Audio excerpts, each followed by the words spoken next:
So dito tayo sa leadership and offices in the church.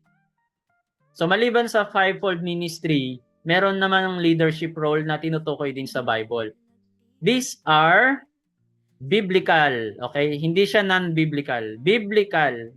Yung evangelist, prophet, pastor, apostle, and teacher, biblical. And itong susunod, mga biblical roles din, which is number 1, elder.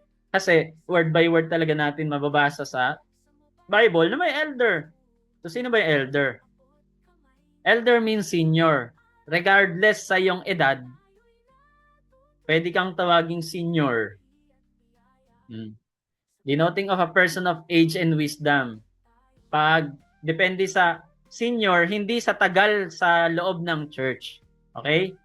Kundi senior or elder sa tagal ng pag-aaral niya or yung experience. No? Experience na talagang masasabi nating matured. Kasi minsan may tinatawag na may mga churches, nag-donate lang ng lupa, elder na tawag. So, hindi yun ng qualification ng elder sa loob ng church. So, ang role and purpose niya, they were appointed to provide spiritual insight, govern, teach, protect, and the doctrine and practices within the church. Kaya hindi mo pwedeng tatawaging elder ni hindi niya alam yung fundamental belief ng church. So they often serve as a leader or overseer within the local congregation. So ang key verse natin dyan, Paul and Barnabas appointed elders. So ang mga elders sa Bible ay appointed, hindi sila elected. Sa Acts chapter 14 verse 23, ang elders ay appointed. In 1 Timothy 5:17, yung elders dito who direct the affairs of the church are worthy of double honor. So, ibig sabihin, isa yun sa mga trabaho talaga nila. They are directing the affairs pag may mga problema. Sila yung nagkakaroon sila yung warrior. Especially to those who work is preaching and teaching. And Titus 1:5, appoint elders. Elect elders ba o appoint? Type nyo ang nabasa nyo o narinig nyo. Sabi, appoint elders in every town as I directed you. So, biblical example, the elders of Jerusalem Church, Acts 15, verse 2 to 6, were involved in key decision like in the Council of Jerusalem. Yan, elders. Deacons.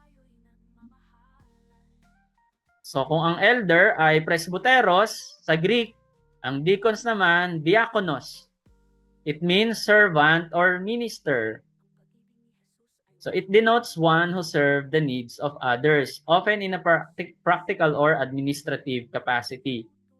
May mga deacon tayo sa loob ng church pero hindi natin tinatawag na deacon. Bakit deacon sila? Kasi sila palagi yung humaharap sa mga tao, sila yung willing na nag-aayos. Pag may mga problema or something na kailangan sila sa mga feeding, yan, sila yung nangunguna. So, mga deacons yon. But most of them are not recognized as deacon. Basta servant or minister sa Bible, diakonos. Pero, inappoint din itong specific diakonos sa Acts chapter 6 verse 1 to 6 to distribute food. So, yun yung mga role and purpose nila. May practical tasks sa loob ng church. So, nag-appoint sila ng deacon. Assisting the poor, managing the church finance, allowing elders to focus on teaching and spiritual guidance. Kaya kahit yung sa financing sa loob ng church noon, deacon din yung hinawakan nila yung fund and bahala sila sa feeding. So deacon yung mga nagtatrabaho doon. Sa 1 Timothy chapter 3 verse 8 to 13, so it outlines the qualification for deaconship, emphasizing characters and faithfulness. Then, ang biblical sample niyan, si Stephen at saka si Philip, they were among the first 7 deacons chosen to serve as deacon. May mga churches, meron silang 7 deacons sa loob ng church at napapalitan lang kapag namatay na yung deacon na yon. Tulad nung pagpalit sa isa sa mga apostle na si Judas. Di ba? So yan. Number 3, bishop or episkopos. Kaya may mga episcopal church at yung iba naman ay Episcopalian church, di ba? Yung iba naman Presbyterian church. So ano ulit, galing saan yung salitang presbyteros? Elder. Ito naman, Episcopalian, bishop, yung kanilang root ng word na ginamit. So ang role and purpose ng bishop are for overseeing o overseeing. So they were responsible for supervising the church. Umiikot sila and maintaining the doctrine and ensuring the spiritual health of the congregation. So they often had oversight over multiple congregation or larger community of believers. Ang key verse dito, 1 Timothy chapter 3 verse 1 to 7. So it described the qualification for overseers, highlighting moral integrity, leadership stability. And in Titus chapter 1 verse 7 to 9 states the duties of an overseer. So their role in upholding sound doctrine. In Acts chapter 20 verse 28, they keep watch over yourself. Keep watch over yourself and all the flock of which the Holy Spirit has made you overseer. So may tinukoy doon na overseer. So yun yung mga key verses ng salitang overseer o episkopos, and also translated as bishop. Ang biblical example, si Titus at saka si Timothy, ginaid sila na mag-appoint ng bishop. So ang bishop po ba ay pinagbobotohan o ina-appoint? Yan. Type natin sa comment box. At ito naman yung mga non-biblical role.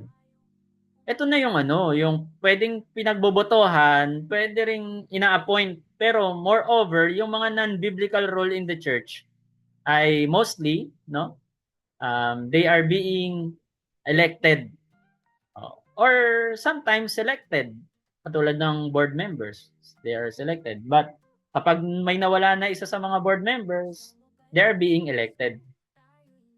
So ulitin ko, biblical, yung mga direct na word by word mababasa sa Bible, at ngayon naman ay yung non-biblical, it doesn't mean unbiblical sa mga medyo na late. Ay ito yung hindi natin mabasa word by word, but they are biblical in principle. So number 1, yung church board or board member. Sino sa inyo ang part ng ng isang church na may board member ang inyong church? May tinatawag na mga board of trustees or board members.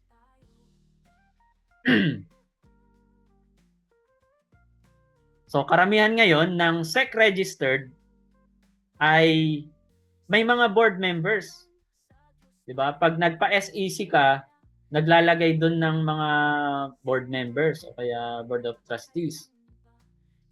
And after that, from the board, sometimes they elect the president. So non-biblical siya. Wala namang president sa church, Pero hindi ko na ibibigay kung ano yung kanilang mga function. Alam niyo naman na yung function niyan, 'di ba? Kaya magkakaroon din naman po kayo ng copy. Kaya basahin niyo na lang sa inyong tahanan. So alam na natin po ito. Vice President, syempre alam na natin 'yan. Isa 'yan sa mga non-biblical role. At secretary, isa sa maraming ginagawa sa loob ng church. So they are keeping the records, documenting, and some managing, sa mga management, si secretary ang gumagawa sa mga papers. So ganun. At minsan, siya yung humaharap kapag walang associate pastor, siya rin yung humaharap sa mga members. Si treasurer naman, alam naman na natin ng kanyang function, siyempre, patungkol sa sa mga kayamanan. Siya yung tinatawag na yakaw yaman. Ay, ingat yaman pala. Oo. Yan. So maraming churches na ang treasurer ay yung isa sa mga members. Ang mahirap lang na madalas makita ko, talagang siguro mga 80% ng church na may treasurer tapos sila yung tagahawak ay nagagalaw nila talaga yung pera. So may isang church dito sa nahawak ko na halos lahat ng humawak ng pera ng church hindi na siya declared. Tas kung hindi declared, hindi na naging transparent, naging problema. So maliliit lang naman na churches ito. Pero siyempre, paano ka mapagkakatiwalaan sa malaking bagay kung sa maliit na bagay hindi ka na mapagkatiwalaan, di ba? And may mga organization din na ang treasurer ginagawang yung asawa nila. Pero required sila na i-report mula sa sentimo. Ganon naman kay strict. Pero yung asawa naman ang ginagawa nilang treasurer. Ang reason naman ng isang church organization na ito, mas alam ng pastor kung anong pangangailangan. At kapag humihingi daw sila sa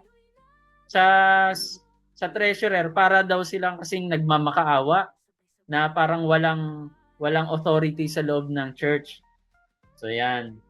At ang mga gumagawa nun, yung tinatawag na pastoral type ng congregation or ng church. Kasi may mga different types di ba? Presbyterian, Episcopalian, may tinatawag na pastorate. Yung pastor yung authority. Meron ding congregational. Yung congregation ang nasusunod at magpapatanggal sila na lang ng pastor. Meron ding centralized na pinapaikot-ikot nila yung destino ng pastor. So ayun, maraming type ng churches pero hindi ko na i-include dito. And worship leader. So yan, may mga worship leader o kaya sa iba naman hindi worship leader ang tawag or worship director. Ang tawag sa kanila ay choir director. Kaya music director. O yon. Mas appropriate yung music director kasi pag worship leader ay ang nagli-lead talaga ng buong congregation sa worship yung pastor. So alam na natin ang pinapatukuyan diyan ay yung sa pag-aawitan lang. So lead for congregational singing. So, another non-biblical role, yung youth pastor or youth leader. Para pag sobrang dami na ng ino-organize ng pastor, syempre, to handle the youth, pag siya pa rin, so they are appointing youth pastors or youth leaders, di ba? And sometimes, and ito, madalas din pala, hindi lang sometimes, meron ding children ministry teacher, kaya director, kaya leader, and Sunday school teacher. Yan, mga non-biblical roles pero may biblical principle na kailangan talaga meron tayo nito sa loob ng church this modern day. At marami pa tulad ng administrative assistant or sa office sa staffing ng office. And director of operation kapag lalabas sila, ganyan. Yung taga-manage ng schedules, pagtingin ng mga property. So yan, may mga director of operations. A small group coordinator, sa iba ang tawag ay cell leader, Bible study leader o home group leader. At meron ding mission directors sa mga may church na merong humahayo talaga. Meron silang mga mission directors, kaya leader in missions. At ito yung isa sa mga pinaggagastusan ng church ngayon, yung media and technology ministry. Oh, 'di ba? Totoo hindi. Yung mga pastor dito na medyo high-tech na yung gamit. Marami ngayon naka-digital na kapag nakakita na yung isang church digital, siya rin dapat. Digital na rin tayo, di ba? Sino po sa inyo dito na naka-digital na yung kanilang sound system? So bagamat hindi digital yung sound system, meron silang mga live, di ba? Nagla-live na.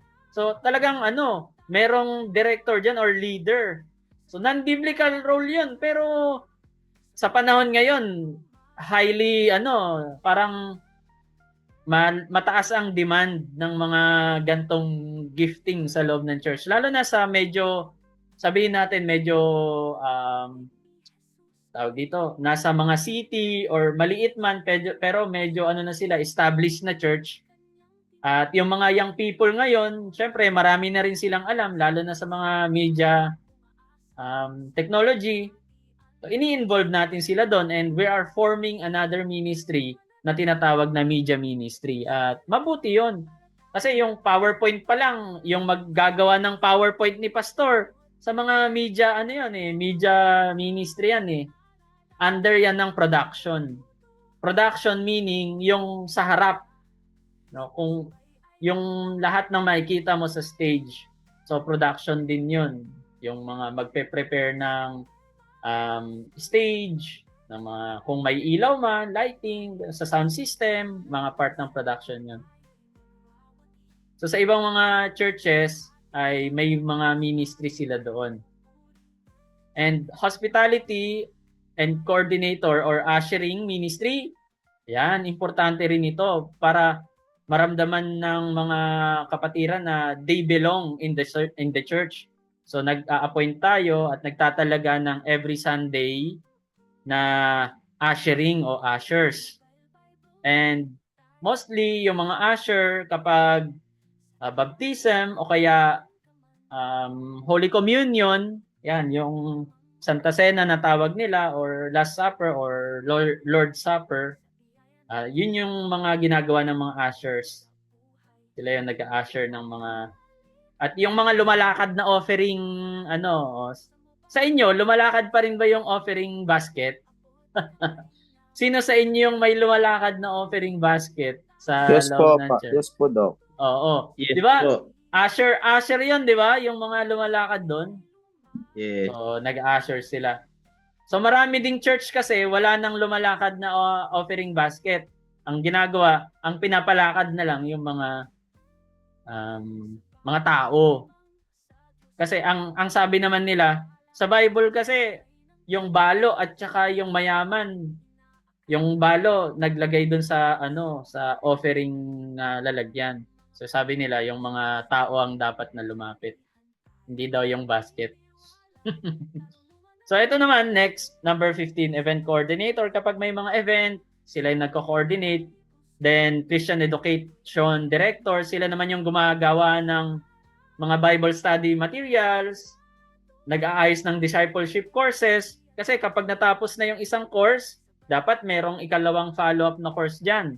So may mga Christian Education na Director. Sa mga malalaking organization, may ganun.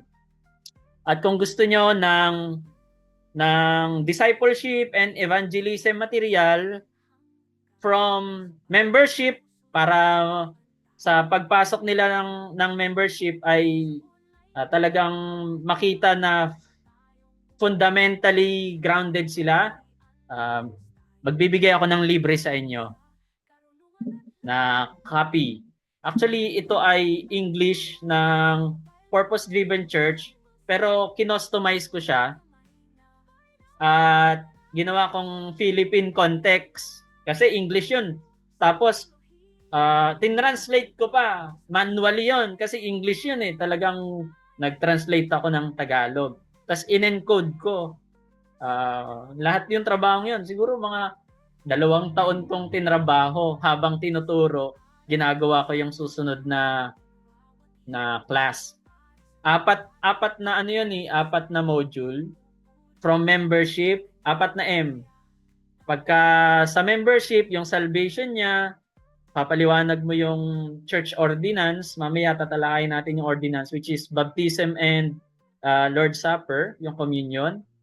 And then, ayun na, kailangan magpabaptize na siya. Then sa ikalawa naman is yung maturity.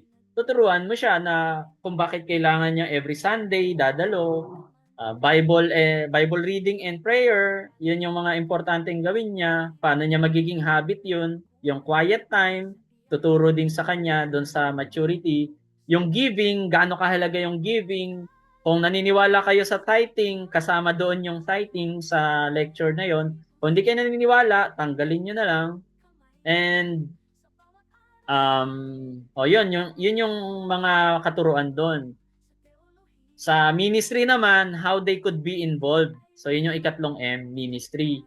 paano sila makakapasok ngayon sa mga ministry na ito. So everyone must be a minister. Yun naman ang trabaho nito. Kaya maganda yung binigay ko sa inyong spiritual gifts para alam nyo kung saan sila ilalagay. And gumawa ako ng isang checklist kung ano yung kanilang shape.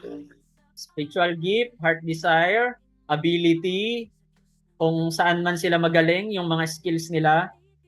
And letter P is yung personality. And then letter E yung experience. So yung shape na yon, that will indicate their ministry. So kapag chinikan nila na marunong silang magkumpuni sa electrical, pag binigay mo yon, alam mo na kung saan mo siya ilalagay na ministry, di ba? So lahat magiging ministers. Kapag nakita mo magaling siya mag-drawing o mag-decorate, o at least sa beautification, or kung ang tawag man natin ay Ministry of Health, kasi nakalagay yun eh, biblical yun, word by word, may nakalagay, health, di ba? So, kaya may, dito sa church organization, bumuo talaga ako ng Ministry of Health. And lahat ng members, dadaan sila ng checklist, and then training. So, pagkatapos ng checklist, alam mo na kung saan sila ite-train. Pero bago sila matrain ng ministry, dapat dadaan muna sila ng membership and maturity. Dahil hindi mo sila pwedeng gamitin kung hindi sila dumaan sa maturity, kung hindi sila marunong magbigay or maging part ng giving. So, yun yung ano natin. May organize mo talaga. And sa membership, bibigyan mo sila ngayon ng membership certificate para maiwasan yung palundag-lundag. Meron doon tinatawag na membership covenant. Panunumpa yun bilang isang miyembro na kapag medyo nagpapaalam na sa'yo, hindi ba sumumpa ka? Di ba? So, mayroong ganun. Ngayon, kung umalis pa rin, so pananagutan niya na yun kung hindi niya naiwasan. Kaya maganda talaga na sa Christian education ay meron tayong course. At ito yung isang course na ginawa ko para sa organization, church organization. And I will freely share to you this this course. 4 'yon.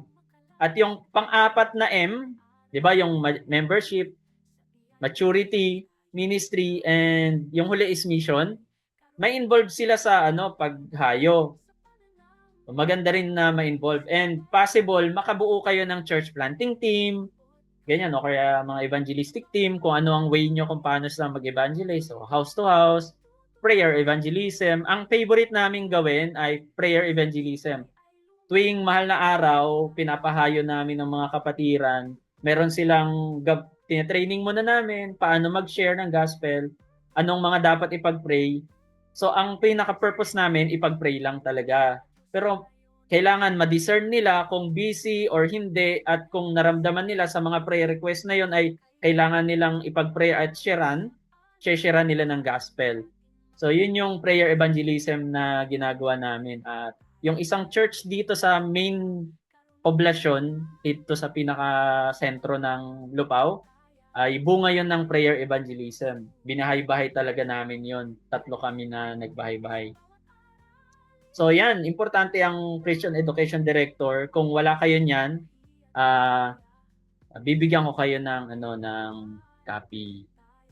So sa mga gustong magkaroon ng copy, mag-thank you na. Mag-type na kayo ng thank you. Tignan natin kung gusto nyo nga. Then Finance Committee, sila naman yung nagdi-decide kung ano ang popondohan. Outreach Ministry Leader, busy sila sa paghayo o kung ano man yung mga dapat gawin sa labas, sila naman yung gumaganap doon. At syempre, ito yung backbone ng church. Meron silang prayer intercessor. Meron ba tayo niyan? Sino ang may intercessor sa loob ng church? Magsabi ng amen. O kaya mag-type ng amen. So, isa sa mga crucial ito na part sa loob ng church, yung mga intercessors natin. May pangalan man silang as intercessors or wala, ang mahalaga na may nagpe-pray talaga sa loob ng church. And other ministry or leadership role. Marami pang mga leadership role. So hindi ko na babanggitin. At kung ano man ang hindi ko nabanggit pero meron kayo, try nyo ngang i-share. I-type nyo sa comment box.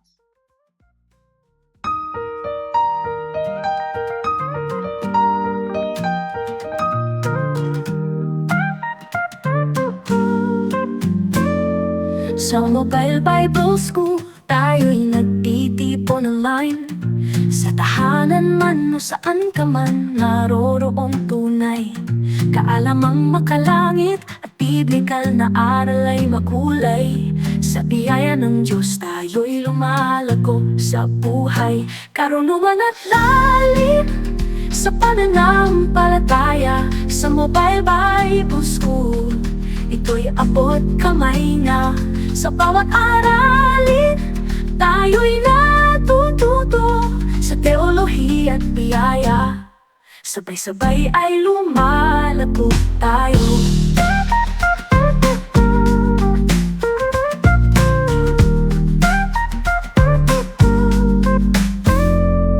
Sa bawat hakbang, sa Diyos tayo nagtitiwala.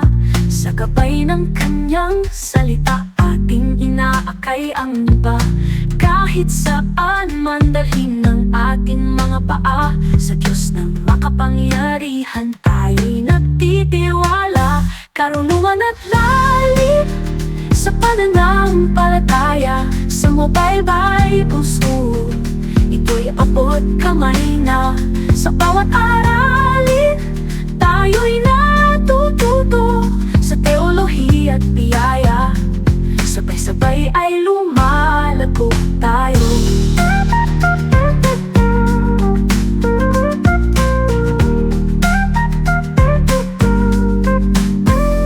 Ang pag-ibig ni Jesus ay walang hanggan. Sa bawat puso't isipan, tayo'y Kanyang tinuturuan. Sa online na paaralan, sama-sama tayong umaasa. Sa kaluwalhatian ng Diyos tayo'y nagkakaisa. Karunungan at lalim sa pananampalataya. Sa Mobile Bible School, ito'y abot kamay na. Sa bawat aralin, tayo'y natututo sa teolohiya at biyaya. Sabay-sabay ay lumalago tayo. Hey, sa Mobile Bible School, tayo'y naglalakbay. Sa pag-aaral ng salita, tayo'y magwawagi. Para sa kaluwalhatian ng Diyos, tayo'y nagpupuri. Sa Kanyang biyaya, tayo'y nagmamahalan.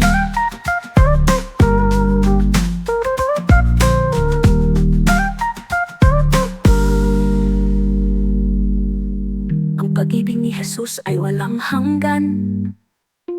Sa bawat puso't isipan, tayo'y Kanyang tinuturuan. Sa online na paaralan, sama-sama tayong umaasa. Sa kaluwalhatian ng Diyos, tayo'y nagkakaisa.